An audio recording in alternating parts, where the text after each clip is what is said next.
Welcome to Dr. Fear, where nightmares come alive. Let's dive into the dark. It was just after dusk, that time when the world starts to feel too quiet.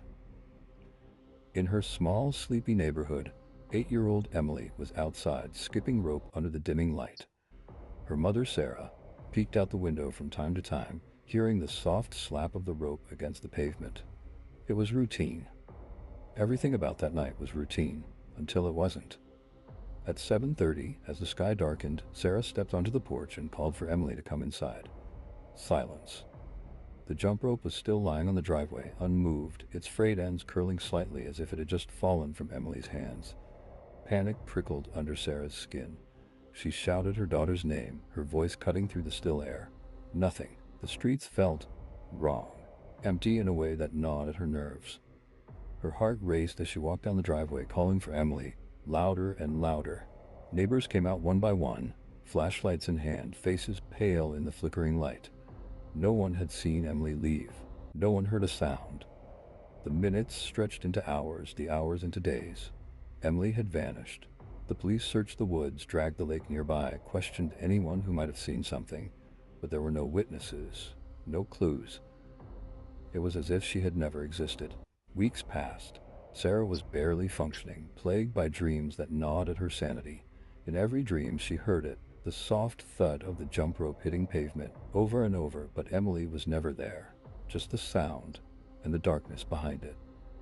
Then, on a cold gray morning, Sarah found a package on the front step. No return address, her handled as she brought it inside. She knew before she even opened it that it had something to do with Emily. Her breath hitched as she tore the tape away. Inside was Emily's jump rope, but something was wrong. The rope was frayed worse than before, dirty as though it had been dragged through the mud. There was also a Polaroid, but it wasn't just a photo, it was a message. Emily stood in a dimly lit room, her eyes wide, too wide, staring at something off camera. Her small body was twisted in a way that didn't look natural, her face blank, her skin pale. And behind her, in the corner of the photo, something loomed in the shadows, a shape, a figure barely visible in the gloom. The words at the bottom of the photo, scrawled in shaking, almost desperate handwriting. She's not alone.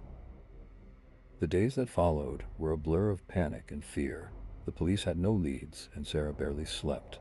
Every time she closed her eyes, she saw Emily's face, staring at her from the photograph, hollow and distant. Every creak of the house, every shadow in the corner seemed wrong, like something had shifted, like something had come with that package. And then, one night, it happened. Sarah woke with a start. The house was suffocatingly quiet, but something pulled her out of bed. An instinct, a whisper in her gut that told her something was there.